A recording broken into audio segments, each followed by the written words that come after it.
Assalamualaikum warahmatullahi wabarakatuh.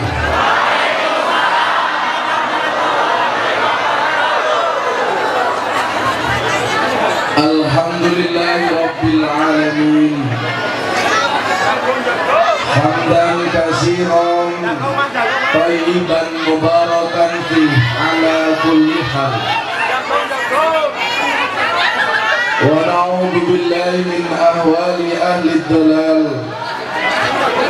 Wa nusalli wa nusallim wa nubarik wa nu'addin ala habibina wa syafi'ina wa nuri qulubina sayyidina wa maulana Muhammadin asliyil jamal wa manba'il kamal wa mustawda'il jalal wa ala alihi wa sahbihi bil huduwi wal asal. Amma ba'du. Hadratal muhtaramin, para masyayikh, para kiai, para habaib, tokoh agama, tokoh masyarakat yang saya hormati, para pejabat yang berkenan hadir, yang saya banggakan, sahibul haul yang berbahagia, hadirin hadirat wal muslimin wal muslimat, jamaah pengajian dalam rangka Haul Kiai Haji Ahmad Marzuki. Ikutilah ulama, karena sesungguhnya ulama adalah lentera dunia dan akhirat, yang malam hari ini bertempat di Labur.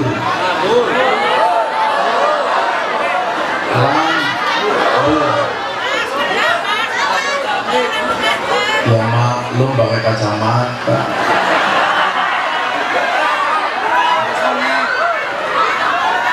Apa bu? Yang dicopot apanya? Kacamata. Kenapa? Kamu penasaran dengan mataku? Kamu di sini ingin mendengarkan ngajiku, apa ingin melihat mataku? Ibu-ibu suruh saya buka kacamata, saya jadi ingat. Saya tanggal 20 September kemarin masih berada di Makkah umroh. Tanggal 23 saya pulang ke Indonesia lewat Bandara Jeddah. Sampai bandara saya pakai kacamata dan pakai tongkat. Begitu saya di bandara pakai kacamata dan tongkat, kopinya datang.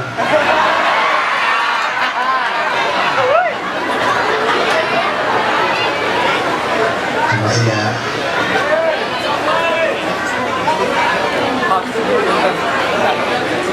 Begitu sampai bandara, saya pakai kacamata, saya pakai tongkat. Polisi bandara semuanya langsung teriak-teriak, tori, tori, jalan, semuanya minggir. Saya waktu itu BD, polisi Arab tahu yang datang kiai viral.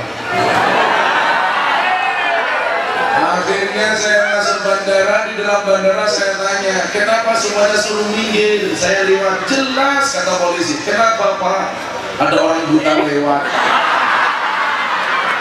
Cangkong mayat. Kita syukuri alhamdulillahirabbil alamin. Ini jadwal keempat saya malam hari ini, dan masih ada satu jadwal lagi. Sekali pertemuan ini paling minimal seperti ini. Tadi siang saya nangis di Pemalang, lampu merah jalan stop, jamaah dari 3 penjuru. Saya ngaji jam 2:30, mereka nunggu dari jam 11 siang. Ini jenengan masih enak, nggak panas. Tadi siang di Pemalang, mohon maaf, alasnya aspal panas, nggak ada tenda, tanpa minum, tanpa konsumsi. mereka duduk di aspal panas. Saya yakin para suami malam hari ini di Pemalang kaget buka bokong istrinya hitam semua seperti Hajar Aswad. Maka malam hari ini kita syukuri walaupun yang di sana tidak kebagian tikar, tapi tidak sepanas di Pemalang, betul? Maka yang malam hari ini tidak kebagian tikar, saya doakan pulang pengajian insya Allah little body. Apa itu little body? Sini tiga telepon body. Sini ini maksudnya mana? Purbalingga. Purbalingga itu bahasanya apa? Masih ngapak ya? Dia canggih ngapak ya? Maka disyukuri alhamdulillah. Mudah-mudahan berjubelnya jamaah malam hari ini menggambarkan besok berjubelnya masuk surganya Allah. Amin. Tukang syuting saya doakan masuk surga pertama kali. Insya Allah berangkat habis pengajian.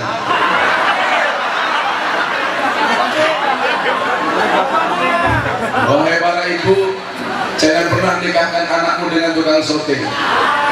Kenapa? Kalau anakmu dinikahi tukang syuting, seumur hidup akan perawan terus. Kenapa enggak diapa-apain, cuma diinceng?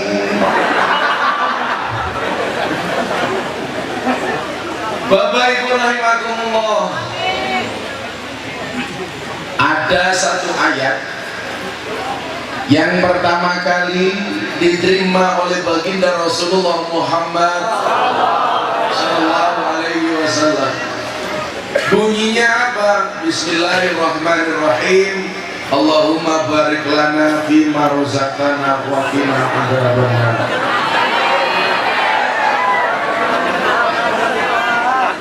Kalau kandel kayak dia tekan apa kambil? Bila tak ombi banyunya mulai si jatuh kereminan. Ambil, gak ada tisunya.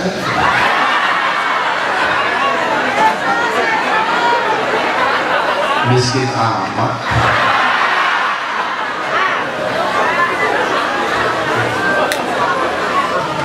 Baik panitia, tisu dong.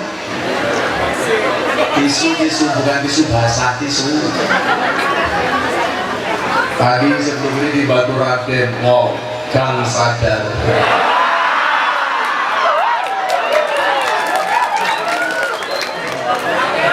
Saya di mana ada tempat prostitusi pasti saya datang, karena saya dikenal sebagai kiainya para londe rahimahumullah. Dan kalau di Gang Sadar namanya bukan londe tapi telembok.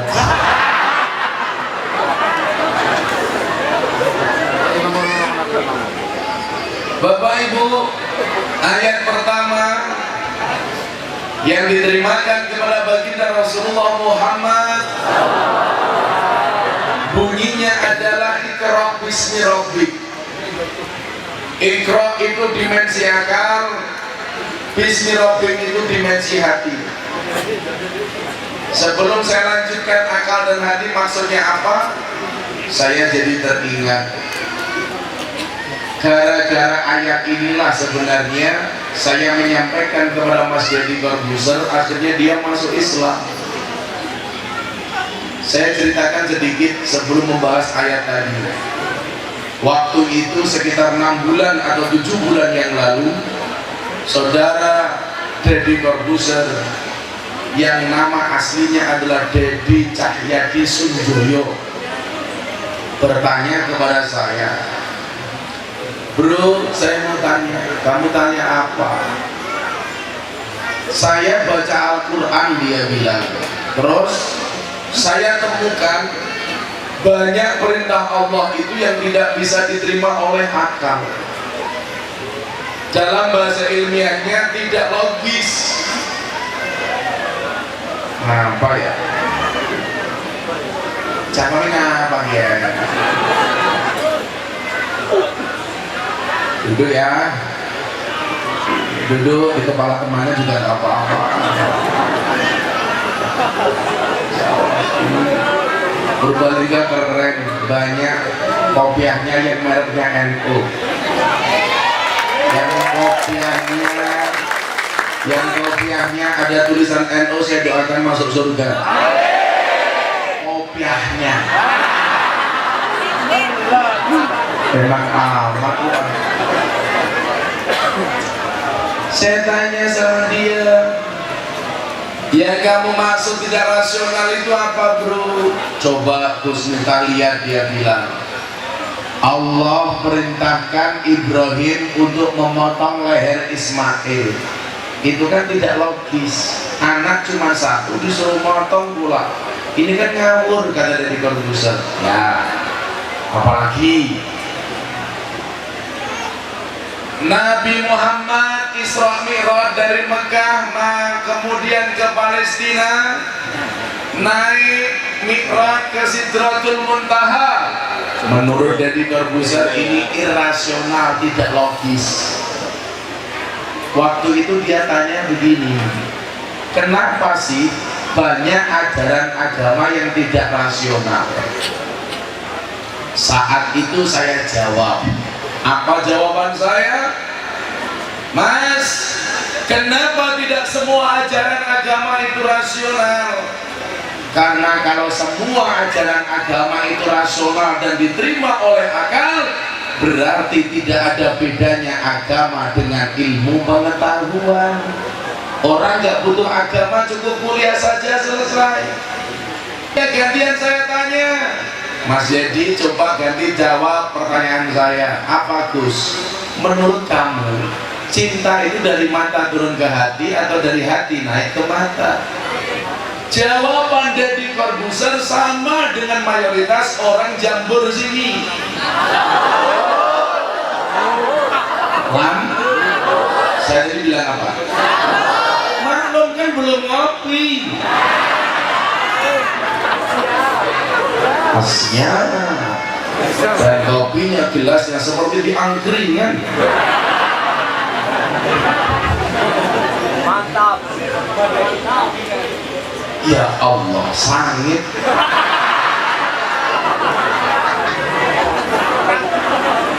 Coba kalau saya tanya sama Bapak Ibu Lambur, cinta itu dari mata turun ke hati atau dari hati naik ke mata?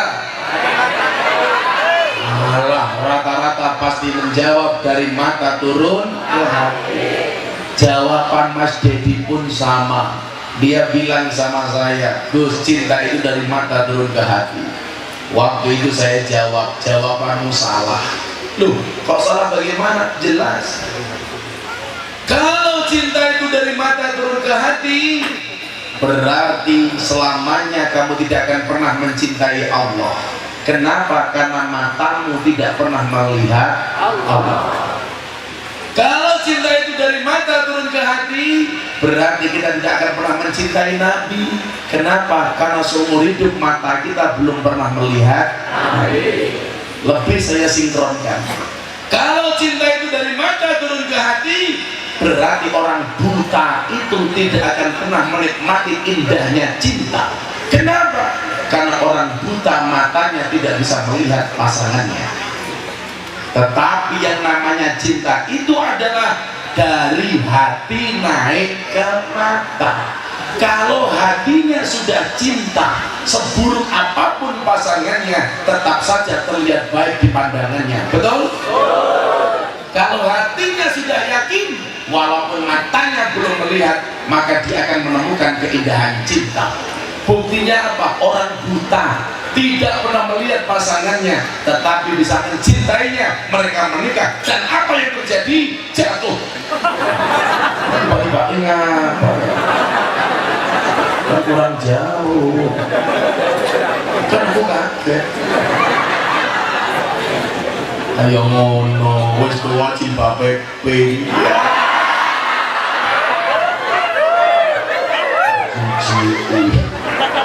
Jangan-jangan si pakai yopin. Orang saya makan matanya ya. Kalau hatinya sudah cinta, maka yang terjadi adalah segala sesuatu indah di matanya. Buktinya orang buta, walaupun matanya tidak bisa melihat, tetapi karena hatinya cinta kepada pasangannya, nikah. Dan apa yang terjadi? Meter. Coba kalau cinta dari mata turun ke hati, nggak mungkin orang buta itu bisa meter. Yang saya maksud sama Dedi apa? Bro, belajar agama itu akal yang mengikuti hati atau hati yang mengikuti akal?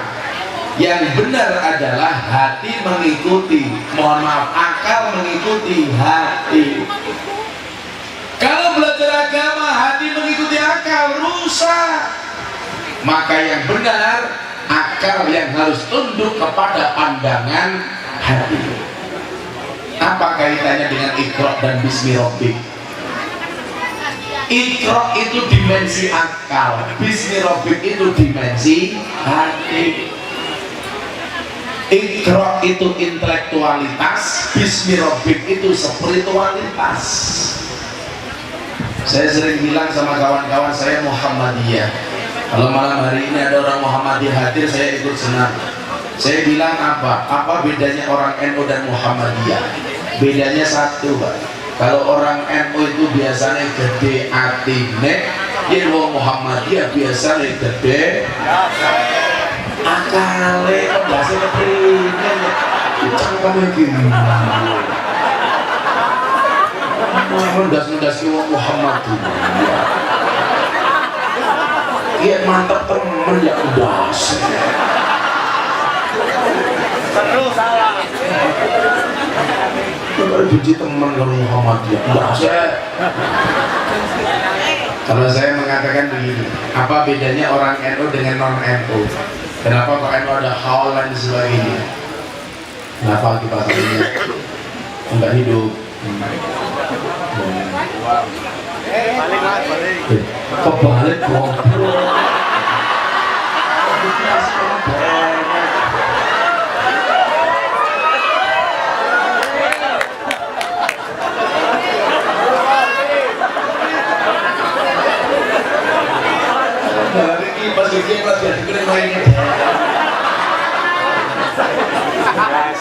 Coba Anda lihat, Banser saja cowok gagah, lihat Gusita grogi, orang di janda.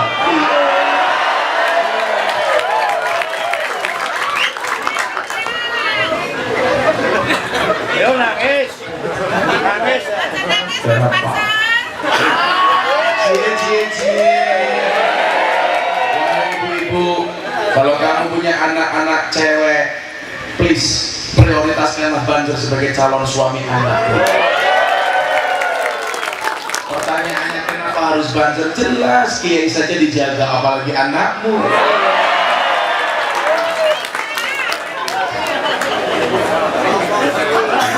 Maksudnya Banser kasihan, Banser kalau dia jomblo kan gak enak. Gak apa-apa lah Banser. Ingat para Banser dan kalian yang jomblo, akan datang satu saat kamu akan dipertemukan dengan orang yang tepat, yang kedatangannya untuk menetap bukan karena nafsu sesaat. Cie matamu. Saya sering mengatakan apa bedanya orang NU kayak kita dengan orang non NU? Itu bedanya satu, Mas. Kalau orang NU itu disuguh wedang tanpa harus tanya macam-macam, monggo Pak Kiai tunjuk, nggih. Gak kebanyakan tanya. Tapi kalau orang-orang non NU dikasih minuman dadak tanya, iki wedangnya gulanya apa enggak? Maksud saya apa? Apa bedanya orang NU dengan non NU? Orang NU itu kalau diajak melakukan amaliyah, yuk tahlil, yuk haul, yuk sholawatan, yuk ziarah kubur, tanpa kebanyakan tanya, sami'na wa ata'na. Tapi kalau orang non NU biasanya dadak takon, iki ana dalile apa ora? Maksudnya kayak iya. Kayak gue. Sampai janda ya. Wahai janda, ingatlah, bisa jadi cinta pertamamu meninggalkan luka, tapi kamu harus yakin cinta keduamu insya Allah akan menghadirkan surga.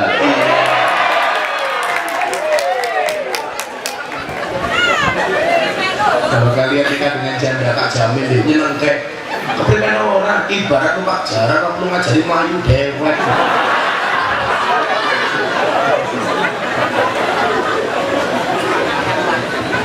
Saya kasih contoh betapa kemudian orang-orang NU itu kalau melakukan amaliyah tidak perlu tanya macam-macam, selama yang perintah itu gurunya, kiainya, ulamanya, yuk tahlilan, jawabannya cuma satu, sami'na wa ata'na. Yuk kita berangkat ke haulnya Kiai Ahmad Marzuki, sami'na wa ata'na. Yuk kita ziarah ke makam Sunan Kalijogo, sami'na wa ata'na. Tapi kalau orang-orang di luar NU biasanya harus tanya dulu, ada dalilnya apa? Enggak. Saya sempat pernah ditanya, orang NU itu kenapa sih kalau baca tahlil kepalanya digoyang-goyang? Emang ada dalilnya? Ya Allah. Sampai orang baca tahlil menggoyangkan kepala, menggerakkan kepala saja ditanya dalilnya apa? Boleh apa enggak? Emang saya akui orang NU itu kalau membaca tahlil kepalanya digerak-gerakkan dan bentuknya pun macam-macam. Ada yang manduk-manduk tok. Afdalul dzikri fa'lam annahu la ilaha. Ada yang seperti itu? Ya. Yang miring tok juga ada. Afdalul dzikri fa'lam annahu la ilaha. Yang kayak antong dilor dikit tuh. Afdalul dzikri fa'lam annahu la. Ada seperti itu? Ada. Yang cungkuh petpol juga ada. Afdalul dzikri fa'lam annahu la.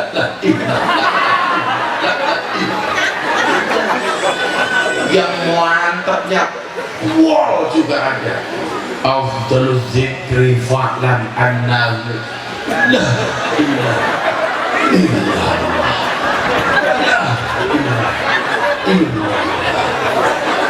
Kalau ini kelihatan SPP anaknya belum dibayar.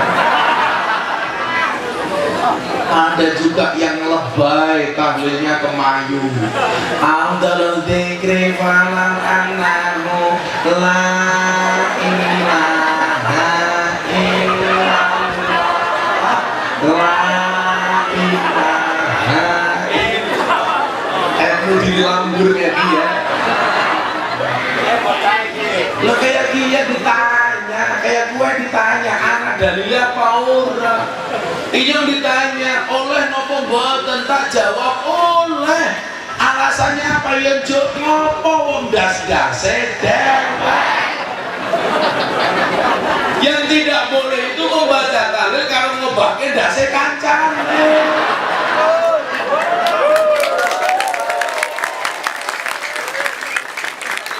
Masa baca tahlil ngobangin dasi kancane. Afdalul dzikri fa'lam annahu la ilaha. Masa ini milih das keren.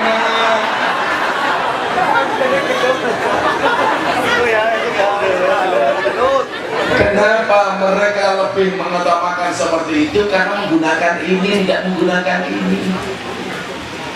Saya kasih contoh. Dulu di Magelang itu ada kiai top waliullah, namanya Basirot Payaman, gurunya Mbah Hudori. Jadi Mbah Hudori ini muridnya Basirot. Mbah Hudori itu siapa? Bapaknya Gus Yusuf Hudori, bapaknya Kiai Abdurrahman Hudori, bapaknya Gus Mun dan lain sebagainya. Satu ketika Banser Ansor Bahsul Masail membahas kenapa orang NU kalau membaca tahlil kepalanya digoyang-goyangkan. Begitu mereka berdebat, Mbak Sirot rapuh minta minum kopi. Akhirnya Mbak Sirot dikasih minuman kopi. Setiap kali minum kopi merasa enak, Mbak Sirot menggoyangkan kepalanya. Monggo Mbak Ye diunjuk.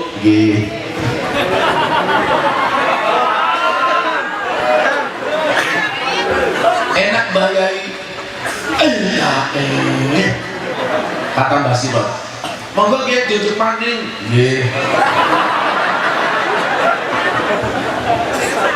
Setiap kali minum kopi merasa nikmat, Mbah Sirot itu menggoyangkan kepala.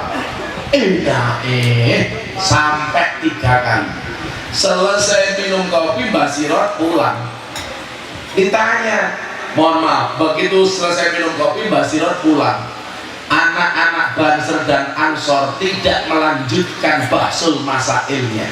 Kenapa? Sudah ketemu jawabannya. Kenapa orang NU kalau membaca tahlil harus menggerakkan kepala?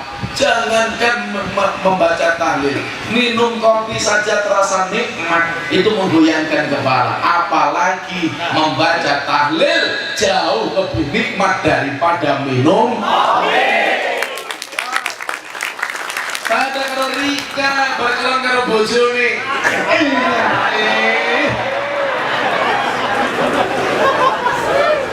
Kalau Inyong kan kasihan, sekali pergi 10 hari kayak kemarin, saya 10 hari pergi pulang sampai rumah, istri saya men, ya pancok dan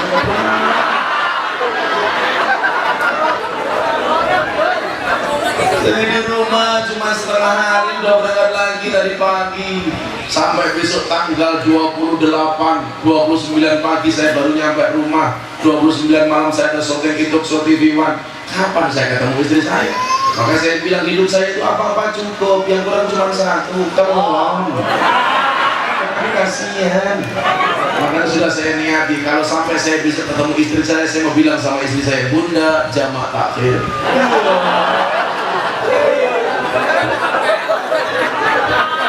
Jamak takhir tanpa kosong.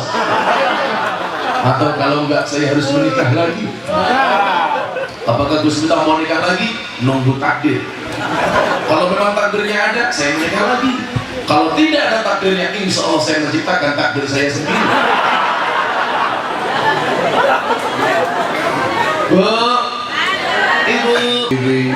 Nanti duduk lagi kan? Ya, nanti tak bisa di matane. Semua jenis kuat. Ya, ngalah berdiri ya. Apa nih? Terus ngepet di kacamata. Terus jalur sampai potratnya gitu. Lumayan. Bu, dalam Al-Quran itu ada 4 tipe keluarga. Ibu-ibu pilih yang mana? Tolong lihat jari saya, jangan kaki saya. Pamer matanya. Udah daripada dikira pamer saya coba. Ibu tinggal. Yang ini enggak meneng. Jangan kau pernah jelas kehilangan anak. Titipkan Gus. Titipkan. Matanya itu langsung. Dalam Al-Quran itu ada 4 macam tipe keluarga. Yang pertama, tipe keluarga Nabi Nuh. Cirinya apa? Lakinya soleh, istrinya nakal. Itu Nabi Nuh. Yang kedua, tipe keluarga Fir'aun. Ciri-cirinya apa? Suaminya nakal, istrinya soleha. Yang ketiga, tipe keluarga Abu Lahab. Suaminya nakal, istrinya nakal. Yang keempat, tipe keluarga Ibrahim. Suaminya soleh, istrinya soleha. Pertanyaan saya untuk ibu-ibu, Anda mengendaki keluarganya siapa? Nuh, Fir'aun, Abu Lahab, apa Ibrahim? Ibrahim. Alhamdulillah. Dan ibu-ibu tahu Ibrahim itu istrinya 2. Karena ibu-ibu mengendaki tipe keluarga Ibrahim, berarti sama halnya mengizinkan suaminya menikah lagi. Betul? Setuju ibu-ibu? Amin Allahumma. Perempuan aneh. Amin Allahumma orang.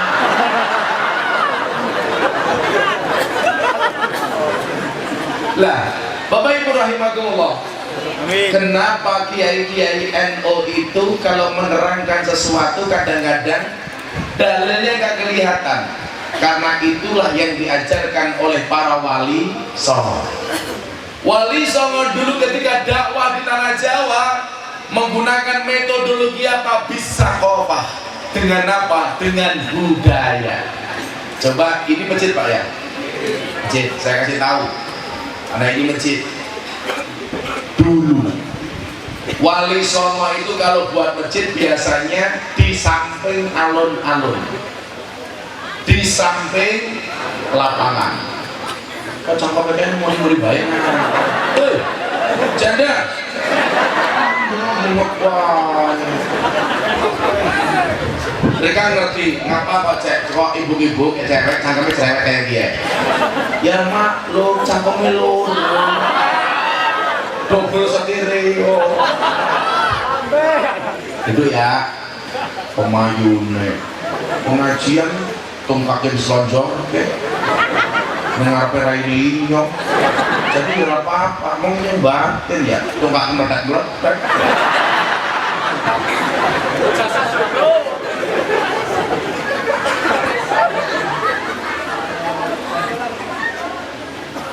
Wali dulu kalau buat masjid itu biasanya di samping alun-alun. Kenapa kok di samping alun-alun? Karena Wali Songo tahu kalau ada alun-alunnya biasanya banyak manusianya, maka dibuatkanlah masjid. Orang dulu belum kenal masjid.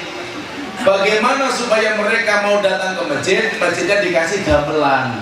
Maka kalau di Keraton Jogja Masjid Kauman itu ada dua gamelan yang terkenal. Satu namanya Kiai Nogowilogo, nomor dua namanya Kiai Guntur Madu. Itu bukan orang tapi nama gamelan. Maka kenapa gamelan yang dibawa Cak Nur itu dinamakan Kiai Kanjeng. Jadi Kiai Kanjeng itu bukan nama grup tapi gamelan yang dibawa oleh Cak Nur. Kalau di Keraton Jogja namanya Kiai Guntur Madu, nama Kiai Nogowilogo. Begitu gamelan ini dipukul bunyi, orang tertarik mendatangi sumber suara gamelan. Orang dulu belum ada yang pakai sandal. Kalau langsung masuk masjid, masjidnya kotor. Bagaimana cara wali mensikapinya? Di depan masjid biasanya dikasih kolam kecil. Tujuannya apa? Sebelum masuk masjid kakinya nyemplung kolam, begitu mentah sikile resik. Orang perlu ngomong, endi sandale. Apalagi di masjid kia. Masjid tempat yang bagus, tapi banyak orang kehilangan sandal di masjid. Betul? Makanya kenapa sandal saya pakai takut hilang. Karena mana copet di sini. Orang dulu begitu kakinya sudah nyemplung kolam masuk masjid. Di dalam masjid mereka duduk mendengarkan gamelan yang ditabuh oleh para wali. Begitu orang berbondong-bondong datang, Wali Songo kemudian ngasih tembang dan lagu kepada orang-orang saat itu. Maka muncullah lagu Lir Ilir. Maka muncullah lagu Gundul-gundul, Suku-suku, Turi-turi, Cublak-cublak. Itu semua lagunya Wali Songo untuk mengajarkan Islam kepada orang di tanah Jawa waktu itu. Mengajarkan tentang Islam, Lir Ilir. Mengajarkan pejabat supaya tidak koruptor, tidak korupsi. Menggunakan lagu apa? Gundul-gundul. Makanya besok kalian kalau pengajian, Bupati sambutan. Acara selanjutnya sambutan dari Bupati. Begitu Bupati naik panggung, kamu iringi gundul, gundul, pacol-col, gemblengan, nyunggi-nyunggi, wakul-kul, gemblengan, wakul gempang, segane dadi salatan. Itu untuk puji-pujian di masjid juga boleh. Kalau nggak percaya besok pagi habis subuh gundul, gundul, pacul, pasti orang mikir kayak singatan petok kayak ini. Mengajarkan tentang toharoh, tidak perlu membaca kitab toharoh, cukup pakai lagu judulnya Sluku-sluku, batok keelan, singgo mau menyang, oleh payung, sluku-sluku, batok, batok eelan elo, siro mau menyang Solo, oleh payung putra, kenceng sluku, sluku, batok, batok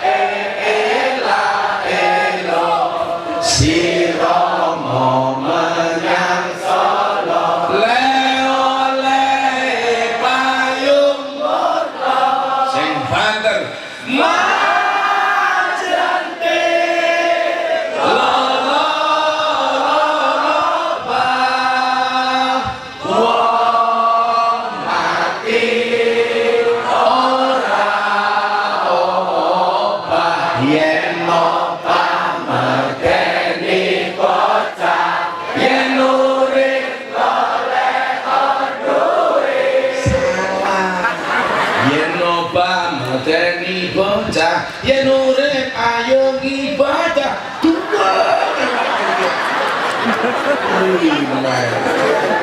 pantesan rumangke kota infak ulangi yen obah medeni bocah yen urip ayo majente loloba wong mati ora obah yen obah medeni bocah yen urip ayo ibadah jos sampai duit gerak cangkemnya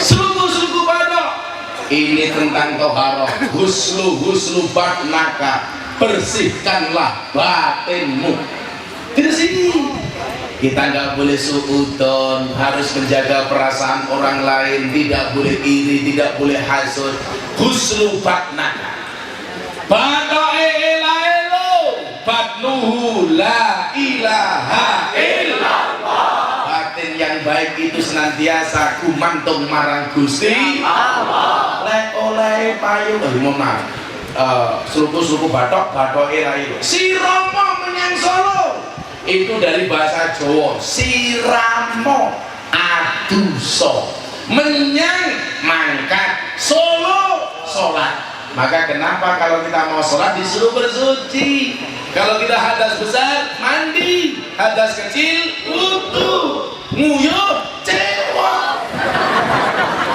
aja kayak lagi nguyuh cewek lagi sholat yang listrik nguyuh aja tutup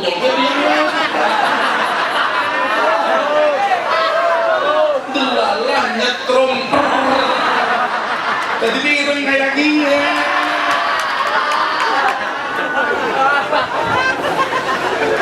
kalian saya kasih tahu mau nggak?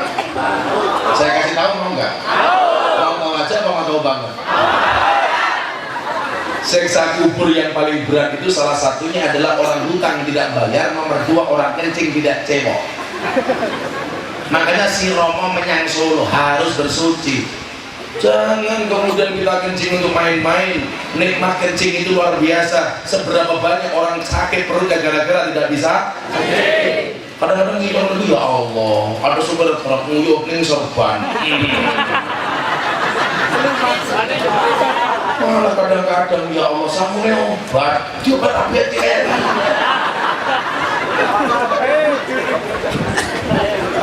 Saya itu bisa membedakan di kamar mandi ini yang kencing laki-laki apa perempuan, nggak perlu melihat orangnya, cukup mendengar suaranya.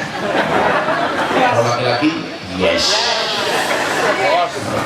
kalau laki-laki bukan yes cukup, kalau cewek yes, yes itu kalau gadis, kalau janda iya.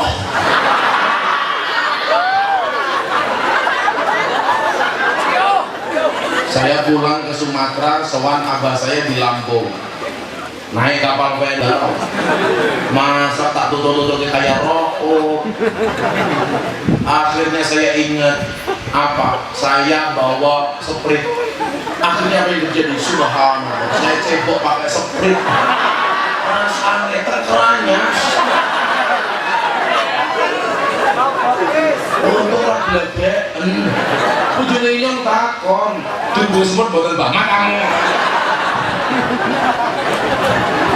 Si Romo menyang Solo, mandilah kamu berangkat sholat. Le-oleh payung muto, la ilaha illallah. hayyum mauta, hidup dan matiku hanya untuk Allah. Hebatnya Wali Songo, menerangkan soal haul, mendoakan orang yang meninggal seperti Al-Maqfulah Kiai Marzuki. Gak perlu pakai ayat macam-macam, cukup pakai lagu judulnya Turi Turi apa? Turi Turi putih ditandur ning kebon aku. Turi Turi putih ditandur ning kebon aku. Ono cleret tiba nyemplung mbok ira kembange apa. Mbok ira kembange apa. Cacapan serabi tak tambahi. Kembang ganteng mantenannya tiring bedeng. Anak cleret tiba jundil, aku kaget cekelan kene.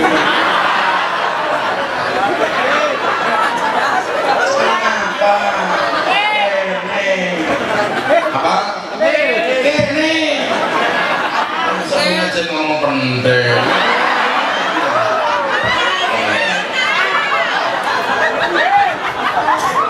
Tapi lo nggak wakil ya.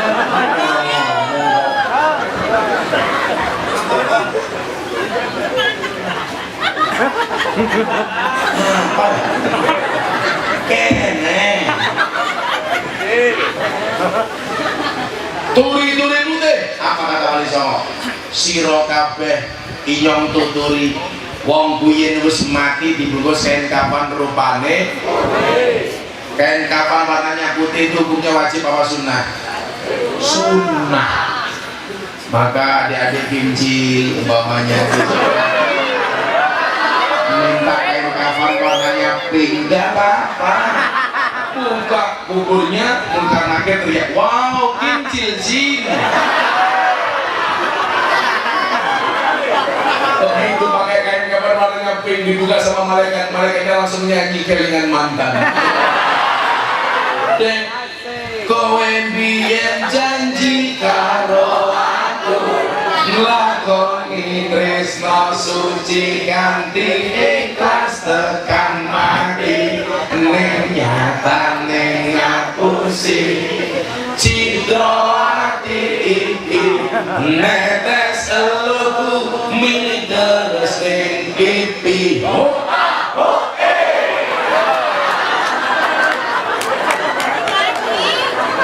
Boleh nggak kain kafan warnanya pink? Boleh. Ibu-ibu pengen kain kafan warnanya ungu, nggak apa-apa. Malaikatnya langsung teriak, wow BPJS. Apa itu? Barisan para janda sosialita.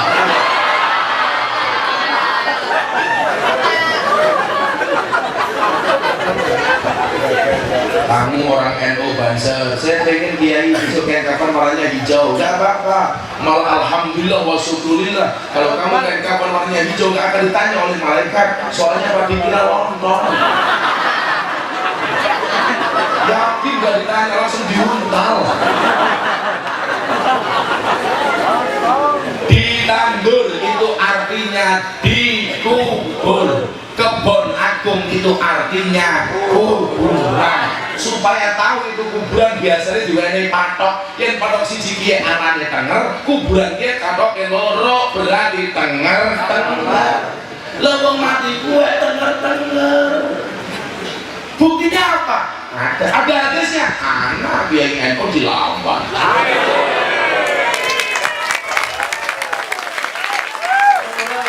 Tidak boleh ziarah kubur, tidak boleh tahlilan, tidak boleh haulan. Ya kamu gak ngaji, ngajimu gak sama kiai, malah bilang gak penting ngaji sama kiai, tapi langsung sama kanjeng Nabi. Pertanyaan ini, matamu bilang kanjeng Nabi kapan ya? Kan gak pernah lihat kanjeng Nabi, malah ngajinya cuma sama radio. Ya namanya radio kiai, anak suara tanpa wujud. Ya dengan suaranya tanpa wujud, arane antuk. Bila nyong gawe lagu judulnya anto Son sembore semiki Masyota udan jelawati Hana suarane rahana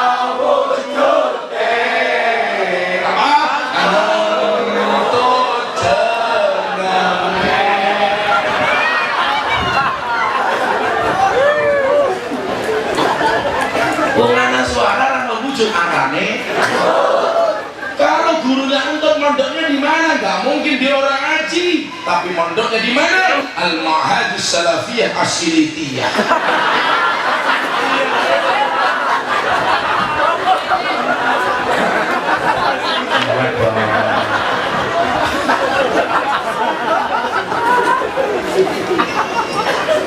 Makanya kalau fikih dakwah itu boleh nonton di YouTube. Tapi kalau fikih ahkam, fikih hukum jangan nonton di YouTube, tapi harus langsung ketemu dengan kiai. Fas'alu ahla dzikri in kuntum la ta'lamun. Sesuai dengan tema kita malam hari ini, ikutilah ulama karena sungguhnya ulama adalah antara dunia dan akhirat. Maka Habib Lutfi guru kita semua, guru saya, dia mengatakan Nabi itu ibarat lampu, kiai itu ibarat saklarnya. Kamu tidak akan pernah mendapatkan terangnya lampu kecuali kamu memegang saklarnya. Kamu tidak akan pernah mendapatkan syafaat dari Nabi kalau kamu tidak mengikuti ahli warisnya. Siapa? Kiai, ulama, alladzina hum warasatul. Kok kiai beda-beda? Terus ya iya, kiai kok serupa ada ya bisa. Kiai warisannya para nabi. Nabi kuwe jumlahnya akeh temen pira 124.000 nabi. Kiai ahli warisnya, maka warisannya pun beda-beda. Ada yang mendapatkan warisan Nabi Musa gagah. Contohnya aku.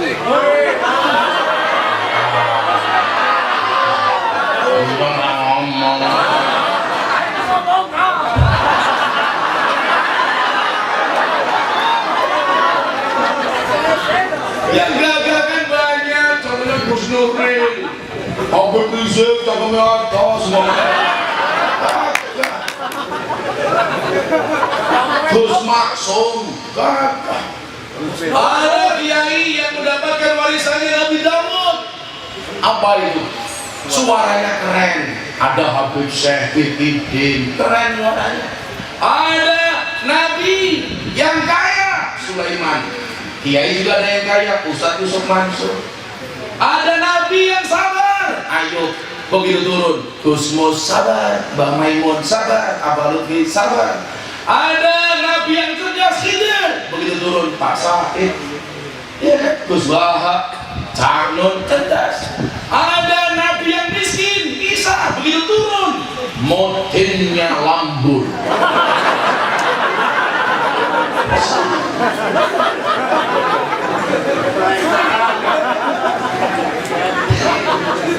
Ada ulama yang super tampan, Yusuf. Begitu turun, Gus Miftah.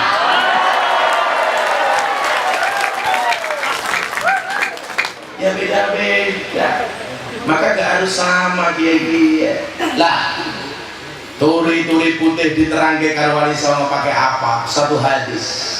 Al-mayyitu fi qabri kal gharik al-mughawis yang tadiru da'watan talhaquhu min abihi aw min akhihi aw min sadiqin lahu wa idza lahiqathu kanat ahabba ilaihi minad dunya wa ma fiha wa anna hadayal ahya'il amwat ad-du'a wal istighfar. Ayo, siapa yang bilang tahlil untuk yang mati tidak ada dasarnya? Reneo pakai cangkemmu. Sekarang orang menghina amaliyah Ahlussunnah wal Jamaah. Caranya bagaimana? Tahlil boleh, tahlilan gak boleh, sholawat boleh, sholawatan gak boleh, yasin boleh, yasinan boleh. Goblok temen. Apa bedanya yasin sama yasinan? Yasin itu belum dibaca. Kalau sudah dibaca namanya yasinan. Tahlil itu belum dibaca. Kalau sudah dibaca jenenge tahlilan. Kelon itu belum apa-apa. Kalau sama apa jenenge kelonan. Masa gara-gara orang boleh, sarung boleh, sarungan nggak boleh, ya gondal gandul. Kotang boleh, kotangan nggak boleh, ya kewer-kewer. Karena orang NU itu asik-asik saja, slow-slow saja, betul? Perlu diri-diri demo, nggak kayak orang sekarang. Aksi bela tauhid demo, bela ulama demo, bela Quran demo. Kalau kita nggak penting. Aksi bela tauhid, tahlilan. Aksi bela Nabi, sholawat. Aksi bela negara, istighosah. Aksi bela ulama, manadikan. Aksi bela Quran, semangat. Aksi bela ilmu, sorokan. Aksi bela kincil, ya marah.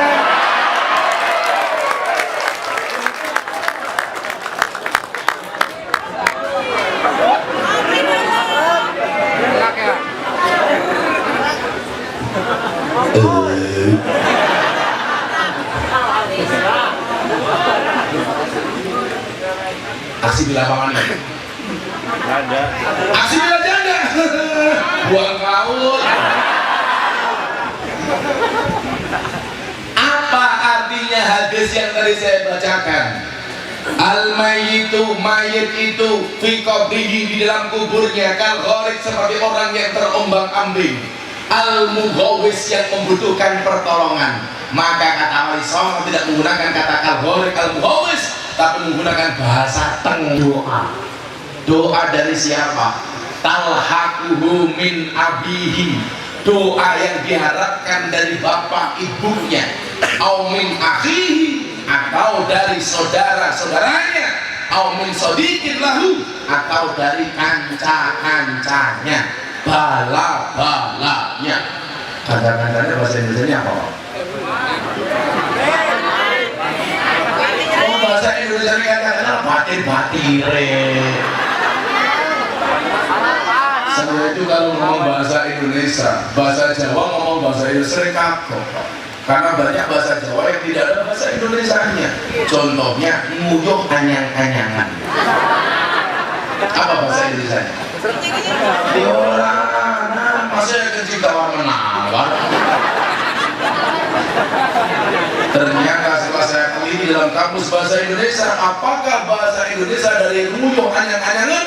Nguyuh anyang-anyangan bahasa Indonesianya adalah kencing makcrit-makcrit. Mususi beras, apa bahasa Indonesianya? Mencuci. Ya, berarti ada bedanya beras dengan sempak. Kalau bahasa Jawanya beras dimususi, sempak ditumbai, beda. Hebatnya bahasa Jawa, sama-sama kotoran, metune saka sithik beda, jadi ya beda. Telek kita jenisnya apa? Bencong. Telek wedhus caranya apa? Telek sapi caranya apa? Pantesan dijak ngaji rai sama telek baktel.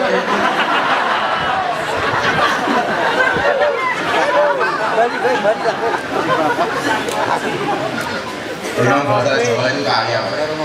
Coba kalau lihat dari Jawa Timur sampai ke Banjarnegara sudah berapa bahasa? Di Banyuwangi ada bahasa namanya Osing. Nyebrang diri ke Pulau Madura ada bahasa Madura.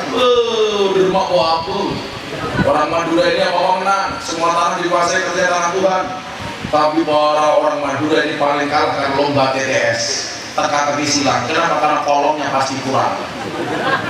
Hubungan suami istri menghasilkan 5 kolom ANAK, 4 kolom ANAK, anak.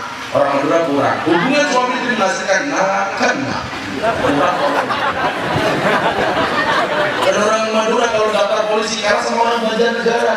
Kenapa? Berhitungnya mana orang Banjarnegara? Orang Banjarnegara berhitung 1, 2, 3. Madura kagak bisa berhitung. Oh, 1. Indahnya Indonesia. Ini sama-sama Jawa. Nyebrang dikit ke mana? Surabaya. Bahasanya kasar. Ya, contoh. Olah.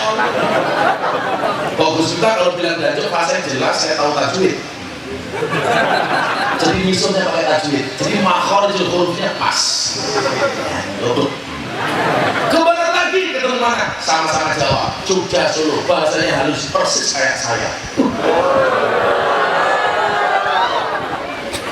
Nyebrang lagi, ketemu Banyumasan, ke Kebumen, Tegal, Cilacap, Purwokerto, Banjarnegara.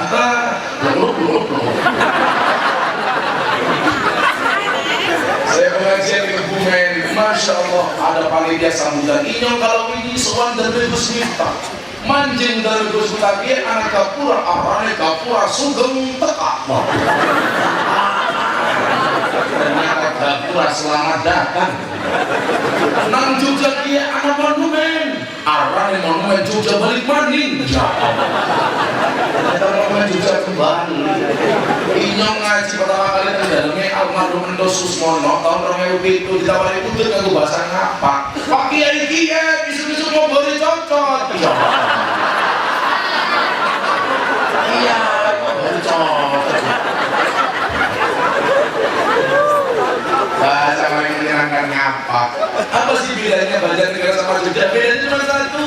Kalau Jogja, oh Banjarnegara, Sego jadi, Bolo jadi, kan gitu saja. Apa jadi apa? Tapi di sini nggak ada kantal, nggak ada.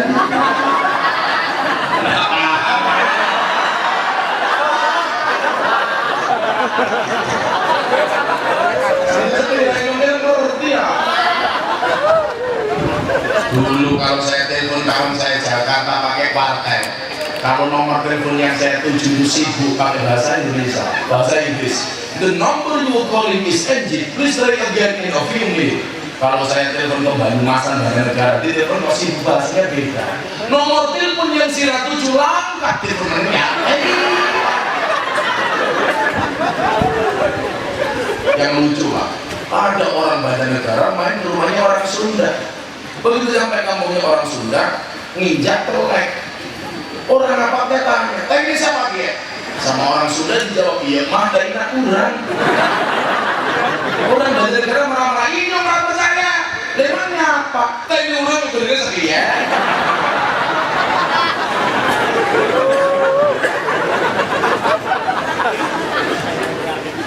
Makanya indah. Apa? Tenang-tenang. Mengharapkan doa dari bapak ibunya, saudara-saudaranya dan kanca-kancanya. Wa idza lahiqatlu, dan tatkala doa tersebut sudah diterima oleh si mayit, karena ahabba ilaihi minad dunya wa ma fiha, sesungguhnya doa tersebut lebih disukai oleh si mayit daripada dunia seisinya.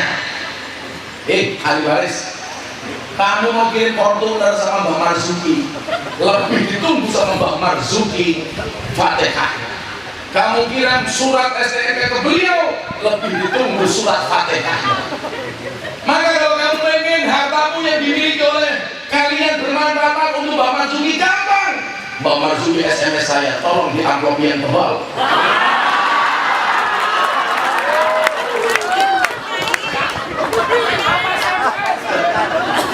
Apakah ada dalilnya sedekah untuk yang mati itu diterima? Ada, Kiai. Oh, ada. Ja'a rajulun ila Nabi sallallahu alaihi wasallam. Telah datang seorang laki-laki kepada Rasulullah Muhammad sallallahu alaihi wasallam.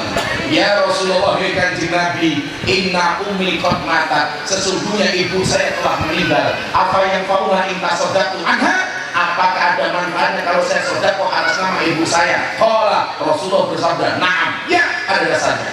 Jadi kalau hari ini ada bertanya, ngamplopi Kiai atas nama sedekah untuk Mbak Marzuki, apakah diterima? Diterima. Maka kalau ngasihnya cuma sedikit, Mbak Marzuki menangis.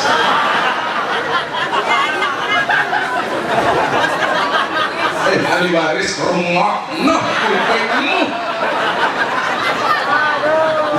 Ada dalilnya bro. Gimana? Kalau sampai cuma sedikit Mbak Marzuki menangis, maka Mbak Marzuki bilang sama saya, Gus, tolong laporkan anak cucuku ke kantor polisi. Kenapa? Karena melanggar KUHP pasal 335, perbuatan tidak menyenangkan. Kenapa? Karena amplopnya tipis.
ucapkan dengan baik. Kita nggak mau kirim doa kepada yang mati. Apa kata almarhum yang telah kembali kepada Allah? Kebacut temenan ngger hangat turunku, kowe ora wirang padha mangan tinggalanku. Lamun aku bisa bali ning alam dunya, bakal taring kesing dunyaku sing isih ana. Sholli wa sallim daiman ala Ahmad. Allah Allah, sholli wa sallim daiman ala Ahmad wal ali wal ashabi man qad wahada wal ali wal ashabi man qad wahada. Sallu ala Nabi Muhammad. Saya bertanya kalau inyong, kalau mati dia dikirim dong, apa ngerti? Ya ngerti ya. Begini apa? Jenengan lewat kuburan, nekrat disunahkan untuk salam, membaca salam. Itu hukumnya sunnah. Assalamualaikum ya ahlal kubur. Membaca salam itu hukumnya apa? Sunnah. Berat menjawab salam hukumnya wajib. Berarti ketika Anda mengucapkan salam kepada ahli kubur dijawab apa enggak? Dijawab. Pokoknya buatan kerungu, bagian kerungu awakmu melayu. Assalamualaikum ya ahli kubur. Waalaikumsalam. Ya melayu. Tapi ingat, walaupun mengucapkan salam itu hukumnya wajib, ada salam yang tidak boleh dijawab. Salamnya siapa? Salamnya imam di dalam sholat. Jangan dijawab bro. Besok imam, assalamualaikum warahmatullahi wabarakatuh. Waalaikumsalam kiai. Apa buktinya doanya orang hidup diterima oleh yang mati? Saya buktikan. Saya kirim surat kepada yang terhormat. Bukan surat, namamu siapa? Nama mereka siapa? Ajis yang temen ya. Ajis dia kaki kepada yang terhormat saudara Ngajis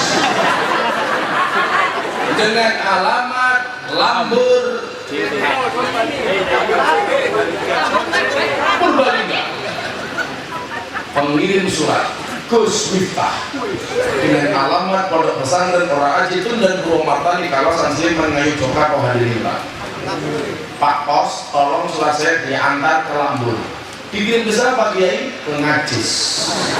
Orangnya seperti apa? Yang irmah. Apa itu irmah? Masya Allah.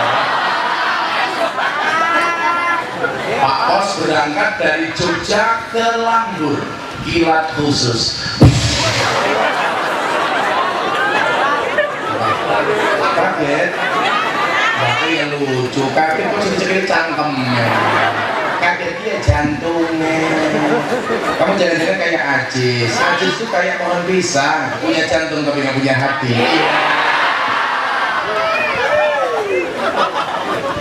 Begitu sampai Lambur, maka kemungkinan yang terjadi dengan surat saya dua hal. Kalau surat saya diterima oleh Ngajis, surat saya tidak kembali ke Jogja.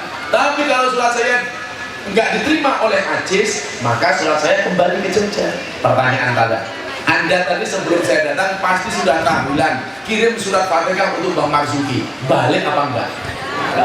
Anda kirim surat Fatihah untuk Bang Marzuki, balik apa enggak? Kalau enggak balik berarti ditanpa diterima.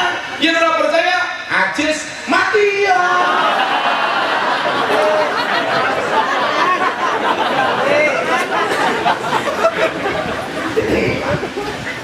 Maka bersyukurlah, beruntunglah Orang-orang tua yang mati meninggalkan anak-anak yang soleh-solehah, yang masih mau mendoakan kedua orang tuanya, yang mau mendoakan leluhurnya. Mereka yang mati di sana hari ini berbahagia dengan doa-doa kita. Amin.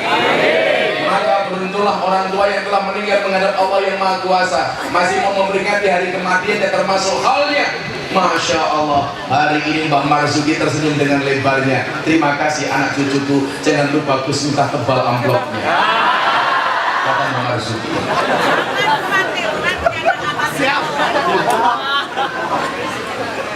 Maka jadilah anak yang berbakti birrul walidain dengan kedua orang tuanya. Kalau hari ini ada orang tua mati, kalian doakan, insya Allah besok kalian mati akan didoakan oleh anak cucu kalian. Saya mau tanya, orang sini besok dengar kabar Gus Miftah mati, mendoakan Gus Miftah apa enggak? Ajis, kalau besok dengar Gus Miftah mati, kamu mendoakan apa enggak, Jis? Enggak mungkin, Jis, kan kamu mati duluan.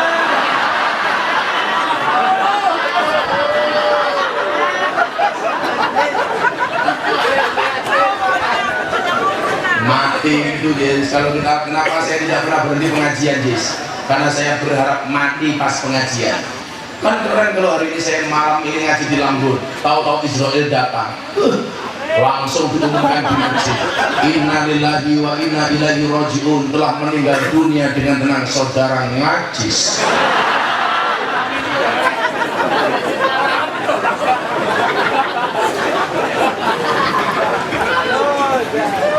Maka Bapak Ibu rahimakumullah, inilah yang dimaksud oleh Rasulullah, awaladin sholihin yad'ulah, anak soleh yang mendoakan orang tuanya. Alhamdulillah malam hari ini telah kita doakan, mudah-mudahan Mbak Marzuki mendapatkan tempat yang nyaman. Amin. Sudah setengah 12, saya harus pindah ke tempat terakhir. Apa? Saya ijazahi semuanya untuk membaca sholawat hasbi rabbi 3 kali setelah habis sholat, ditutup dengan suratul Fatihah. Pas iyyaka na'budu wa iyyaka nasta'in diulangi 11 kali. Insyaallah kabul semua hajat, selesai semua masalah, bahagia dunia akhirat. Amin. Aceh dikejar-kejar sama debt collector, bacakan hasbi rabbi, bayar hasbi rabbi jalallah, bayar mafi qalbi ghairullah. Bacanya berapa kali Jis sampai debt collectornya minggat? Ya, kita tutup dengan hasbi rabbi 3 kali. Shallu ala Nabi Muhammad. Hasbi rabbi jalallah ma fi qalbi ghairullah nur Muhammad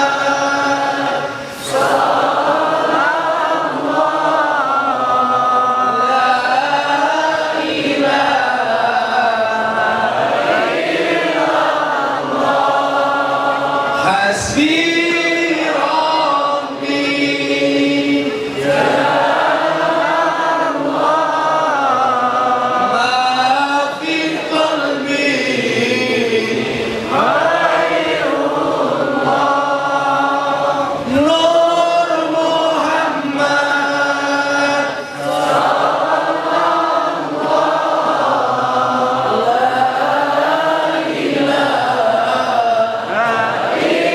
la ilaha